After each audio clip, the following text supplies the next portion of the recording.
The Ideal of Human Unity. Chapter 24.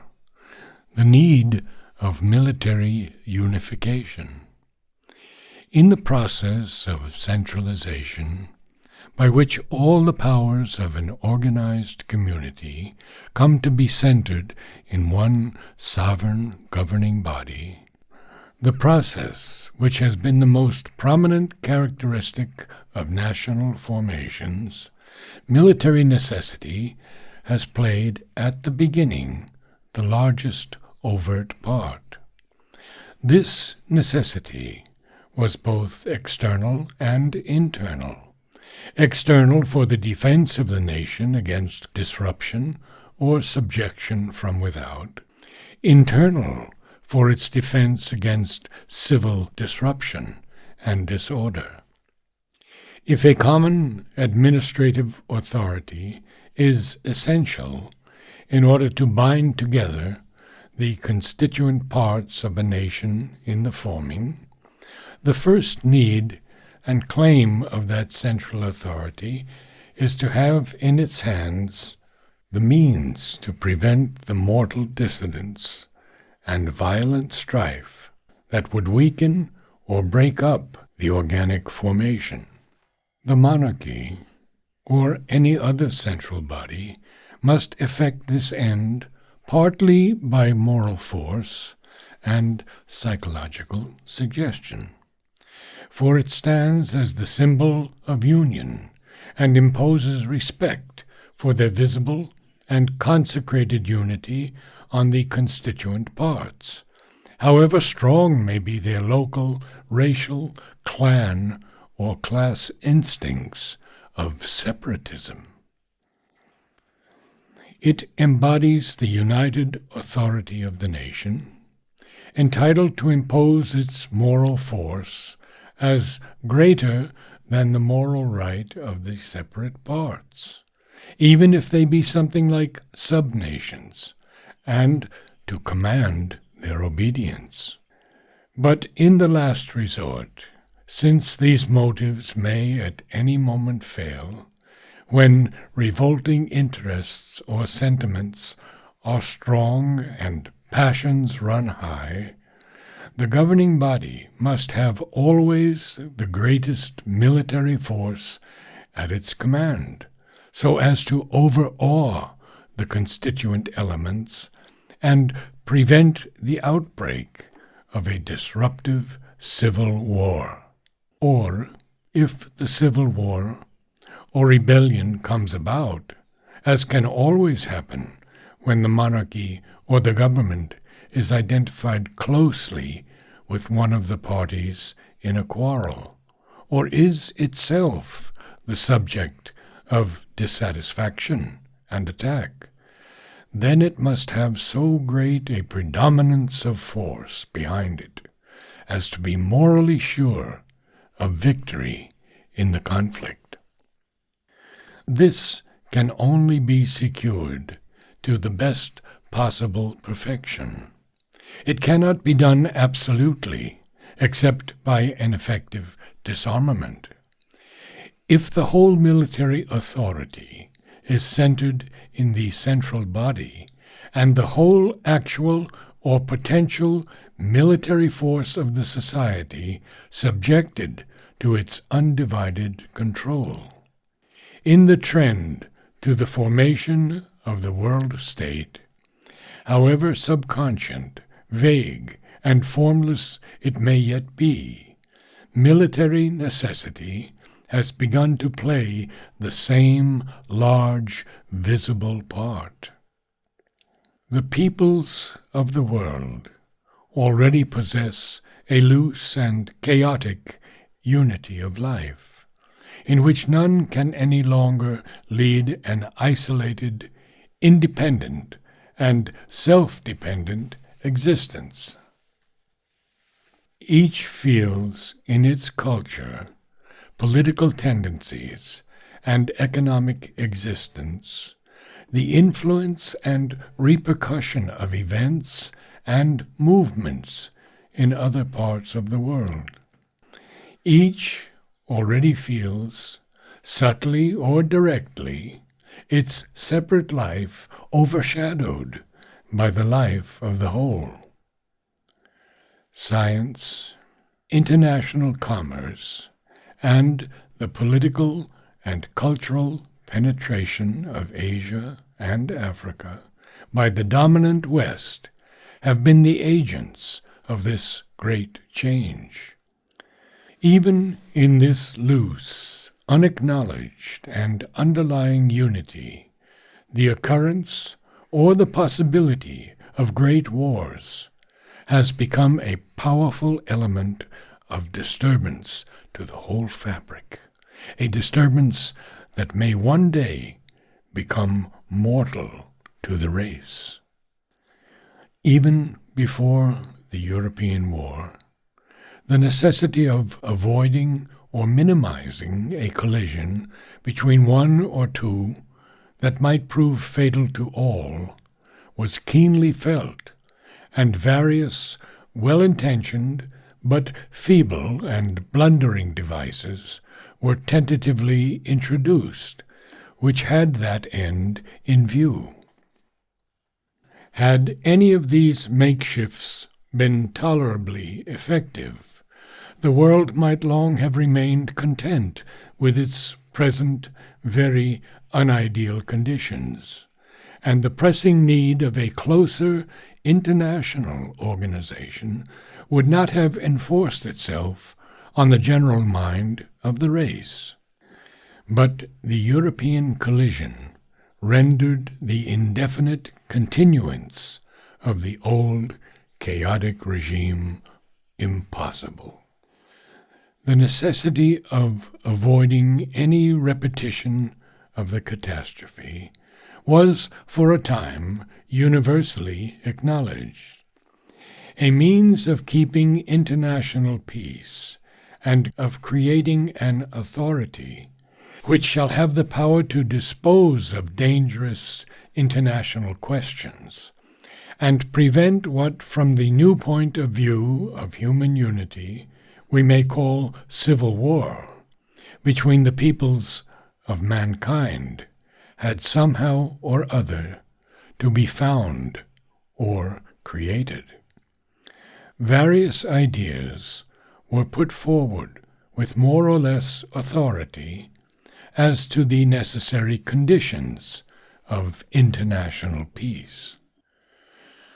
The crudest of these was the foolish notion, created by a one-sided propaganda, which imagined that the destruction of German militarism was the one thing needful and in itself sufficient to secure the future peace of the world.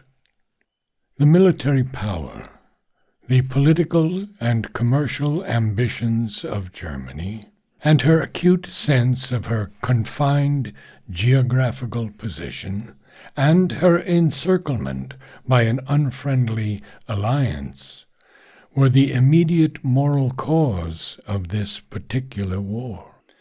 But the real cause lay in the very nature of the international situation and the psychology of national life. The chief feature of this psychology is the predominance and worship of national egoism under the sacred name of patriotism. Every national ego, like every organic life, desires a double self-fulfillment, intensive and extensive, or expansive.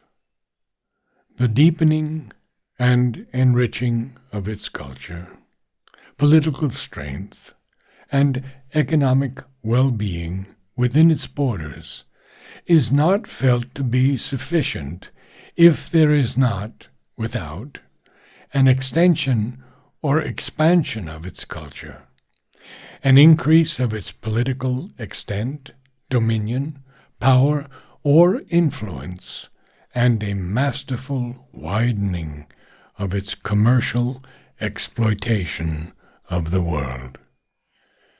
This, natural and instinctive desire is not an abnormal moral depravity, but the very instinct of egoistic life. And what life at present is not egoistic? But it can be satisfied only to a very limited degree by peaceful and unaggressive means. And where it feels itself hemmed in by obstacles that it thinks it can overcome, opposed by barriers, encircled, dissatisfied with a share of possession and domination, it considers disproportionate to its needs and its strength, or where new possibilities of expansion open out to it, in which only its strength can obtain for it its desirable portion, it is at once moved to the use of some kind of force, and can only be restrained by the amount of resistance it is likely to meet. If it has a weak opposition of unorganized or ill-organized peoples to overcome, it will not hesitate. If it has the opposition of powerful rivals to fear, it will pause, seek for alliances, or watch for its moment. Germany had not the monopoly of this expansive instinct and egoism. But its egoism was the best organized and least satisfied, the youngest, crudest, hungriest, most self-confident and presumptuous, most satisfied with the self-righteous brutality of its desires. The breaking of German militarism might ease for a moment the intensity of the many-headed commercial wrestle, but it cannot, by the removal of a dangerous and restless competitor, end it. So long as any kind of militarism survives, so long as fields of political or commercial aggrandizement are there, and so long as national egoisms live and are held sacred, and there is no final check on their inherent instinct of expansion, war will be always a possibility and almost a necessity of the life of the human peoples. Another idea put forward, with great authorities behind it, was a league of free and democratic nations which would keep the peace by pressure or by the use of force, if need be. If less crude, this solution is not for that any more satisfactory than the other. It is an old idea, the idea Metternich put into practice after the overthrow of Napoleon. Only in place of a holy alliance of monarchs to maintain peace and monarchical order and keep down democracy, it was proposed to have a league of free and imperial peoples to enforce democracy and to maintain peace. One thing is perfectly sure, that the new league would go the way of the old. It would break up as soon as the interests and ambitions of the constituent powers became sufficiently disunited, or a new situation arose, such as was created by the violent resurgence of oppressed democracy in 1848. Or such as would be created by the inevitable future duel between the young Titan socialism and the old Olympian gods of a bourgeois democratic world. That conflict already outlining its formidable shadow in revolutionary Russia, has now taken a body and cannot be very long delayed throughout Europe. For the war and its after consequences, momentarily suspended, but may very well turn out to have really precipitated the advent and accentuated its force. One cause or the other, or both together, would bring a certain dissolution. No voluntary league can be permanent in its nature. The ideas which supported it change. The interests which made it possible and effective become fatally modified or obsolete.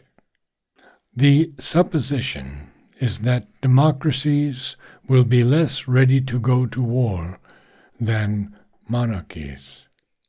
But this is true only within a certain measure. What are called democracies are bourgeois states, in the form either of a constitutional monarchy or a middle-class republic. But everywhere, the middle class has taken over, with certain modifications, the diplomatic habits, foreign policies, and international ideas of the monarchical or aristocratic governments which preceded them. Footnote: so also has socialist Russia taken over from the czars these ideas and habits, with very little or no modification. This continuity seems to have been a natural law of the mentality of the ruling class. In Germany, it was the aristocratic and the capitalist class combined that constituted the Pan-German Party, with its exaggerated and almost insane ambitions. In the new Russia, the bourgeoisie, during its brief rule, rejected the political ideas of the Tsardom in internal affairs and helped to overturn autocracy, but preserved its ideas in external affairs, minus the German influence, and stood for the expansion of Russia and the possession of Constantinople. Certainly, there is an important difference. The monarchical or aristocratic state is political in its mentality and seeks first of all territorial aggrandizement and political predominance or hegemony among the nations. Commercial aims are only a secondary preoccupation attendant on the other.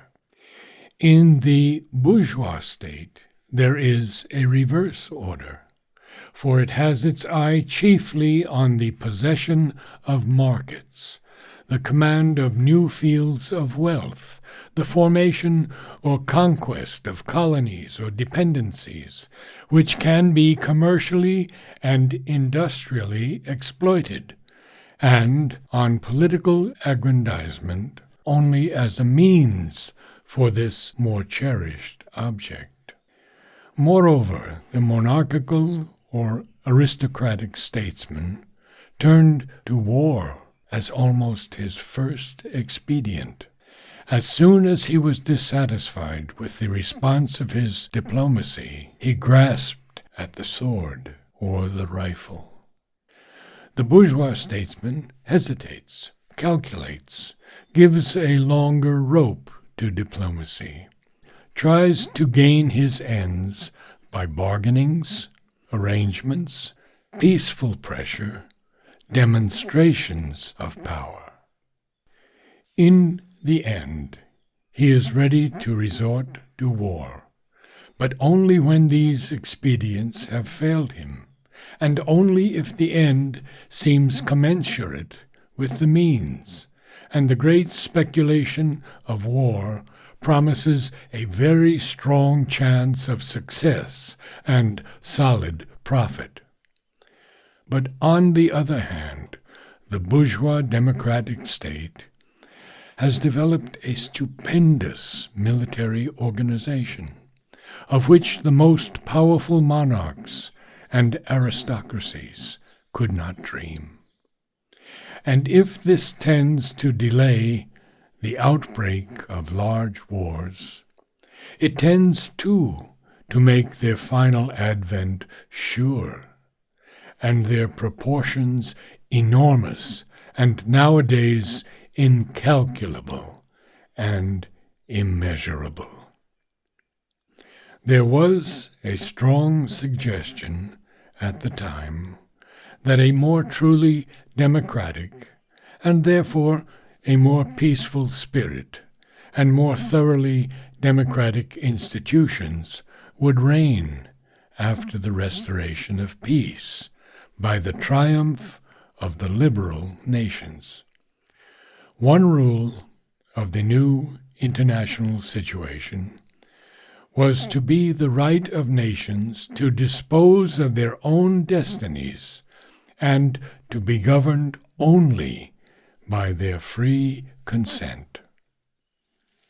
The latter condition is impossible of immediate fulfillment, except in Europe. And even for Europe, the principle is not really recognized in its total meaning or put into entire practice. If it were capable of universal application, if the existing relations of peoples and the psychology of nations could be so altered as to establish it as a working principle, one of the most fertile causes of war and revolution would be removed, but all causes would not disappear. The greater democratization of the European peoples affords no sure guarantee. Certainly, democracy of a certain kind, democracy reposing for its natural constitution on individual liberty, would be likely to be indisposed to war, except in moments of great and universal excitement. War demands a violent concentration of all the forces, a spirit of submission, a suspension of free will, free action, and of the right of criticism, which is alien to the true democratic instinct. But the democracies of the future are likely to be strongly concentrated governments in which the principle of liberty is subordinated to the efficient life of the community by some form of state socialism. A democratic state of that kind might well have even a greater power for war, might be able to put forward a more violently concentrated military organization in the event of hostilities than even the bourgeois democracies, and it is not at all certain that it would be less tempted to use its means and power. Socialism has been international and pacific in its tendencies, because the necessity of preparation for war is favorable to the rule of the upper classes, and because war itself is used in the interests of the government and the capitalists. The ideas and classes it represents are at present depressed and do not grow by the uses or share visibly in the profits of war. What will happen when they have to hold of the government and its temptations and opportunities has to be seen, but can easily be forecast. The possession of power is the great test of all idealisms, and as yet there have been none, religious or secular, which have withstood it or escaped diminution and corruption. To rely upon the common consent of conflicting national egoisms for the preservation of peace between the nations is to rely upon a logical contradiction, a practical improbability which, if we can judge by reason and experience, amounts to an impossibility, can hardly be a sound foundation for the building of the future. A league of peace can only prevent armed strife for a time. A system of enforced arbitration, even with the threat of a large armed combination against the offender, may minimize the chance of war and may absolutely forbid it to the smaller or weaker nations. But a great nation which sees a chance of making itself the center of a strong combination of peoples, interested in upsetting the settled order of things for their own benefit, might always choose to take the risks of the adventure, in the hope of snatching advantages which, in its estimation, outweighed the risks. Footnote: the subsequent history of the League of Nations, which had not been formed at the time of writing, has amply proved the inefficacy of these devices. Moreover, in times of great upheaval and movement, when large ideas, enormous interests, and inflamed passions divide the peoples of the world, the whole system would be likely to break to pieces, and the very elements of its efficacy would cease to exist. Any tentative and imperfect device would be bound before long to disclose its inefficacy, and the attempt at a deliberate organization of international life would have to be abandoned, and the work left to be wrought out confusedly by the force of events.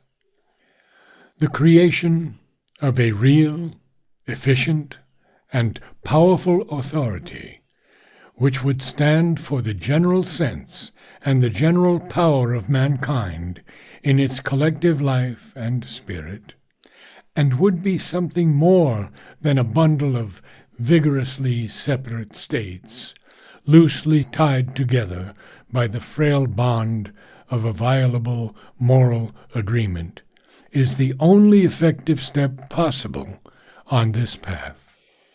Whether such an authority can really be created by agreement, whether it must not rather create itself partly by the growth of ideas, but still more by the shock of forces, is a question to which the future alone can answer.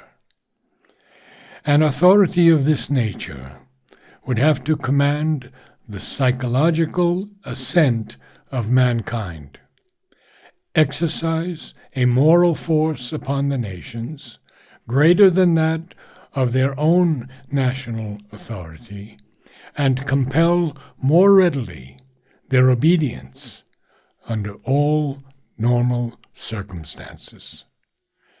It would have not only to be a symbol and a center of the unity of the race, but make itself constantly serviceable to the world, by assuring the effective maintenance and development of large common interests and benefits, which would outweigh all separate national interests and satisfy entirely the sense of need that had brought it into existence. It must help more and more to fix the growing sense of a common humanity and a common life, in which the sharp divisions which separate country from country, race from race, color from color, continent from continent, would gradually lose their force and undergo a progressive effacement. Given these conditions, it would develop a moral authority which would enable it to pursue with less and less opposition and friction the unification of mankind. The nature of the psychological assent it secured from the beginning would depend largely on its constitution and character, and would, in its turn, determine both the nature and power of the moral authority it could exercise on the earth's peoples. If its constitution and character were such as to conciliate the sentiment and interest in its maintenance, the active support of all or most of the different sections of mankind, or at least those whose sentiment and support counted powerfully, and to represent the leading political, social, cultural ideas and interests of the time, it would have the maximum of psychological assent and moral authority, and its way would be comparatively smooth. If defective in these respects, it would have to make up the deficiency by a greater concentration and show of military force at its back, and by extraordinary and striking services to the general life, culture, and development of the human race, such as assured for the Roman imperial authority the long and general assent of the Mediterranean and Western peoples to their subjection, and the obliteration of their national existence. But in either case, the possession and concentration of military power would be for long the first condition of its security and the effectiveness of its own control, and this possession would have to be, as soon as possible, a sole possession. It is difficult at present to foresee the consent of the nations of the world to their own total disarmament. For so long as strong national egoisms of any kind remained, and along with their mutual distrust, the nations would not sacrifice their possession of an armed force on which they could rely for self-defense, if their interests, or at least those that they considered essential to their prosperity and their existence, came to be threatened. Any distrust of the assured impartiality of the international government would operate in the same direction. Yet such a disarmament would be essential to the assured cessation of war. In the absence of some great and radical psychological and moral change, if national armies exist, the possibility, even the certainty of war will exist along with them. However small they might be made, in times of peace and international authority, even with a military force of its own behind it, would be in the position of the feudal king, never quite sure of his effective control over his vassals.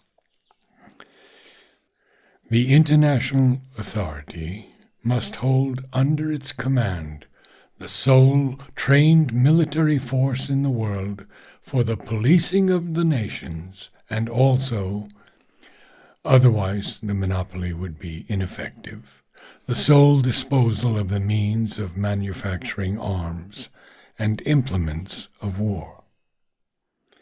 National and private munition factories and arms factories must disappear.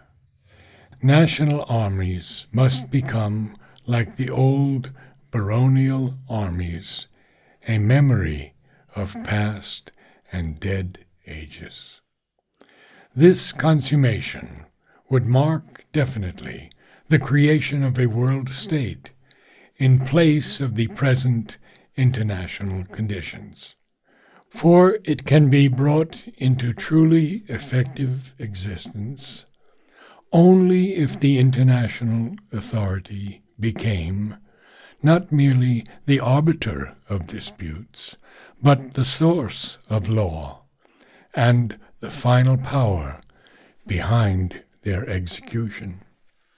For the execution of its decrees against recalcitrant countries or classes, for the prevention of all kinds of strife, not merely political, but commercial, industrial, and others, or at least of their decision by any other ways than a peaceful resort to law and arbitration, for the suppression of any attempt at violent change and revolution, the world state, even at its strongest, would still need the concentration of all force in its own hands.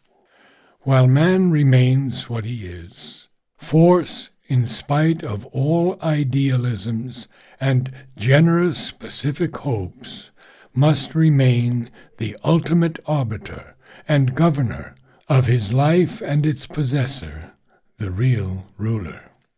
Force may veil its crude presence at ordinary times and take only mild and civilized forms. Mild in comparison, for are not the jail and the executioner still the two great pillars of the social order? But it is there silently upholding the specious appearances of our civilization, and ready to intervene whenever called upon in the workings of the fairer but still feebler gods of the social cosmos. Diffused, force fulfills the free workings of nature and is the servant of life, but also of discord and struggle. Concentrated, it becomes the guarantee of organization and the bond of order.